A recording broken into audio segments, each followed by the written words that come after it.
Tejgaon college, Titumir college, Dhaka মহানগর উত্তর, দক্ষিণ, পূর্ব, পশ্চিম, ইডেন এবং বদরুন্নেসা কলেজের সংগ্রামী নেতৃবৃন্দকে আমরা আজকের এই বিক্ষোভ সমাবেশে উপস্থিত হওয়ার জন্য আমরা কৃতজ্ঞতা জানাচ্ছি।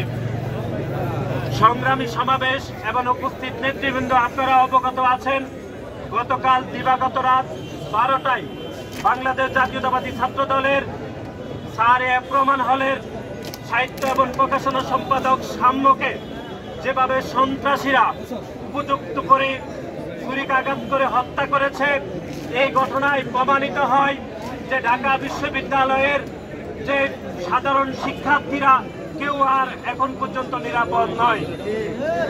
এর আগেও আপনারা দেখেছেন 5 আগস্ট, পরবর্তী সময়ে আপনারা দেখেছেন ঢাকা বিশ্ববিদ্যালয়ের সবুজ চত্বরে কিভাবে তোফাজ্জল নামের একজন মানসিক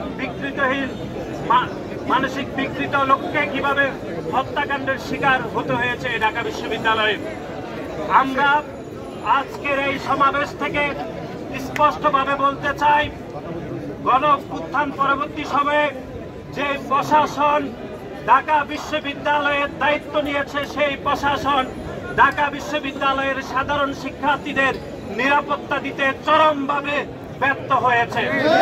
আমরা সাম্যের হত্যাকারীদের গ্রেপ্তারের এবং বিচার দাবি করছি এবং একই সাথে ঢাকা বিশ্ববিদ্যালয়ের মাননীয় প্রক্টর, যিনি ঢাকা বিশ্ববিদ্যালয়ের প্রতিটি শিক্ষার্থীর নিরাপত্তা নিশ্চিতের দায়িত্ব রয়েছেন, তার এই যে নিরাপত্তা দিতে তিনি ব্যর্থ হয়েছেন, সেজন্য আমরা মাননীয় প্রক্টরের আমরা পদত্যাগ দাবি করছি।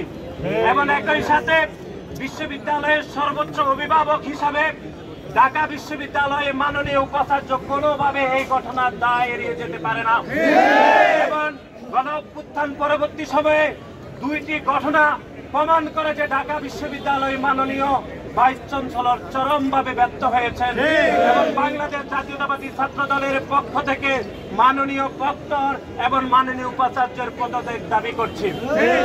এবং একই সাথে আপনারা দেখেছেন এই অন্তর্বর্তীকালীন সরকার দায়িত্ব নেওয়ার পর থেকে আইন শৃঙ্খলার চরমভাবে অবনতি হচ্ছে।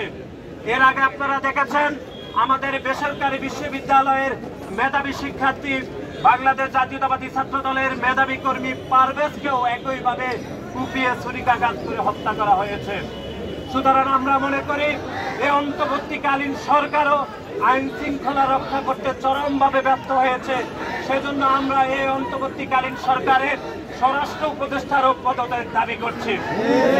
এবং আপনারা দেখেছেন বাংলাদেশ জাতীয়তাবাদী ছাত্র দল দীর্ঘ 5 দশকেরও বেশি সময় ধরে এদেশের শিক্ষার্থীদের অধিকার আদায়ের জন্য এবং গণতান্ত্রিক আন্দোলনে আমরা আপোষহীন সংগ্রাম করেছি। এবং গত জুলাই এবং আগস্টে বাংলাদেশের একমাত্র ছাত্র সংগঠন হিসাবে বাংলাদেশ জাতীয়তাবাদী ছাত্র দলের 100-র অধিক নেতাকর্মী এই জুলাই এবং আগস্টে যারা শহীদ হয়েছেন। কিন্তু তার পরবর্তী সময়ে আমরা দেখছি বাংলাদেশ জাতীয়তাবাদী ছাত্র দলের এই গণতান্ত্রিক যাত্রাকে ব্যাহত করার জন্য বাংলাদেশ জাতীয়তাবাদী ছাত্র দলের নেতাকর্মীদেরকে টার্গেট করে হত্যাকাণ্ডের শিকার করা হচ্ছে। এবং গতকাল যে সাম্যকে হত্যা করা হয়েছে, এর আগে বেসরকারি বিশ্ববিদ্যালয় ছাত্র দলের পারভেজকে হত্যা করা হয়েছে, 2টি হত্যাকাণ্ডের ধরন কিন্তু একই, যে ছুরিকাঘাত করে তাদেরকে হত্যা করা হয়েছে। সুতরাং আমরা মনে করছি পারভেজের হত্যাকাণ্ড এবং সাম্যের হত্যাকাণ্ড এটি পরিকল্পিত হত্যাকাণ্ড কিনা, এটি আইন শৃঙ্খলা রক্ষাকারী বাহিনীকে খতিয়ে দেখার আমরা উদাত্ত আহ্বান জানাচ্ছি। এবং পরিশেষে ঢাকা বিশ্ববিদ্যালয়ের পবিত্র মাটিতে জুলাই এবং আগস্টের পরবর্তী সময়ে যে 2টি নারকীয় হত্যাকাণ্ড হয়েছে, সে হত্যাকাণ্ডের দায়ভার কখনোই ঢাকা বিশ্ববিদ্যালয়ের মাননীয় প্রক্টর, মাননীয় ভাইস চ্যান্সেলর কোনোভাবে এড়িয়ে যেতে পারেন না। এবং আপনারা দেখেছেন গতকাল ঢাকা বিশ্ববিদ্যালয়ের মাননীয় উপাচার্য তিনি তার বাসভবনের সামনে এসে শিক্ষার্থীদের সাথে অশোভন আচরণ করেছেন। সেই অশোভন আচরণের আমরা তীব্র নিন্দা জানাচ্ছি। আমরা মনে করছি বাংলাদেশ জাতীয়তাবাদী ছাত্র দলের প্রতিটি নেতাকর্মী শহীদ প্রেসিডেন্ট জিয়াউর রহমানের আদর্শে উদ্বুদ্ধ হয়ে দেশনেত্রী বেগম খালেদা জিয়া এবং আমাদের দলের ভারপ্রাপ্ত চেয়ারম্যান জনাব তারেক রহমানের নেতৃত্বে যে গণতান্ত্রিক আন্দোলনে রয়েছে, সে আন্দোলন থেকে দূরে সরাতে এরকম টার্গেট করে বাংলাদেশ জাতীয়তাবাদী ছাত্র দলের নেতা কর্মীদেরকে হত্যা করা হচ্ছে।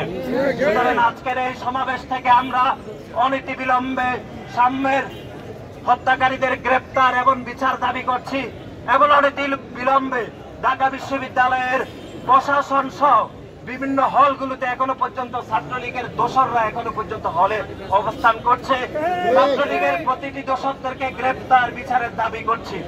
এবং আপনারা দেখেছেন ঢাকা বিশ্ববিদ্যালয়ের রেজিস্ট্রার ভবনে এখনো পর্যন্ত আওয়ামী লীগের দোসররা এখনো পর্যন্ত বিদ্যমান রয়েছে।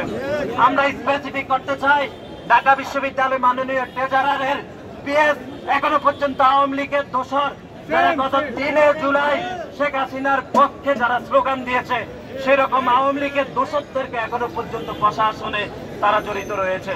আজকের এই সমাবেশ থেকে প্রতিটি হলে ছাত্রলীগের সন্ত্রাসী এবং আওয়ামী লীগের দোসর প্রশাসন থেকে বিতাড়িত করার আমরা আহ্বান জানাই। আমি আমার সংক্ষিপ্ত বক্তব্য এখানে শেষ করছি। বাংলাদেশ জাতীয়তাবাদী ছাত্র দল